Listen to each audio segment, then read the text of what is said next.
Adjustment আছে গিয়ে দেখেন পাওয়ার প্লেতে দুইটা রাইট হ্যান্ডই আমার জন্য তো একটু চ্যালেঞ্জিং, যেহেতু ওরা রুম করে খেলতেছিল, বাট মানে আমার মাইন্ড নিয়েই খেলতেছিল তারা।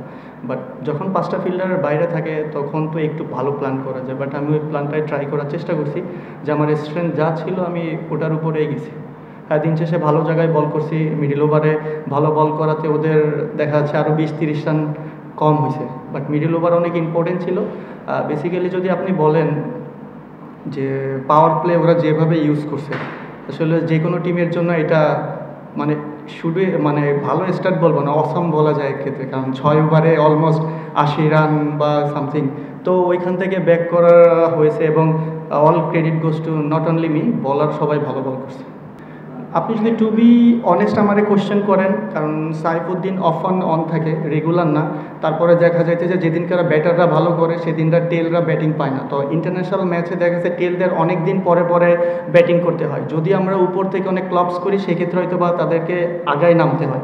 তাই আমি বলবো এই জায়গা অনেক দিন পরে সাইফুদ্দিন এসে ইনিংসটা খেলছে আউটস্ট্যান্ডিং, বাট ওই প্রেশার মোমেন্ট ওই দুইটা বাউন্ডারি আমাদের জন্য অনেক ইম্পর্টেন্ট ছিল। প্ল্যান দেখেন সবাই সবার নিজস্ব প্ল্যান নিয়েই মাঠে আসে। আমার মনে হয় এই জায়গায় ভিডিও অ্যানালিস্ট আছে, প্রত্যেকটা বলার আছে, সবাই চিন্তা করে। বাট আপনি যদি চিন্তা করেন পাওয়ার প্লে এমন একটা জায়গা, তো এই জায়গা ভালো বল করা ডিফিকাল্ট। এবং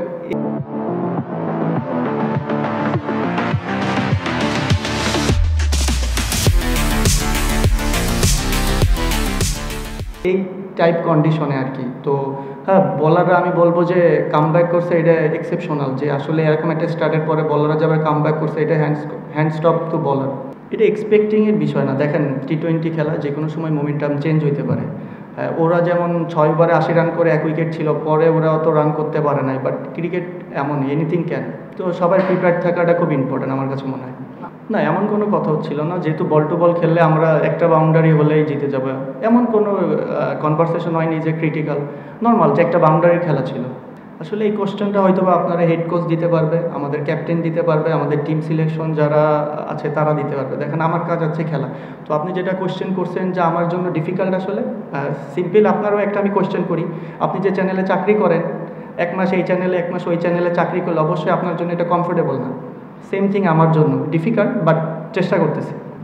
না, এটা নিয়মিত না, এটা দেখা যাচ্ছে আপনি 4 ওভার বল করলে হয়তো বা 1-2 ওভার আপনার খারাপ যাবে, বাট দেখা যাচ্ছে সেই সময় আপনার যে এক্সিকিউশন করতেছেন ওটা পারফেক্ট হয় না। বাট আফটার যে আমি 3 ওভার এক্সিকিউশন ভালো করছি, এটা এক্সিকিউশনের উপর ডিপেন্ড করে, এবং অল অ্যাবাউট সিচুয়েশন কি ম্যাটার করে ওটারও ডিপেন্ড করে আমি চেষ্টা করি। না, এটা আমার সাথে কখনো ডিসকাস করেনি, বাট আমার কাজ আছে খেলা। দেখেন অ্যাজ এ প্লেয়ার হিসেবে প্রথমত বাংলাদেশ টিমে খেলা একটা গর্বের বিষয়, প্রাইডের বিষয়। তো সেটা আমি 10 ম্যাচ পরে খেলি আর রেগুলার খেলি, এটা ইম্পর্টেন্ট।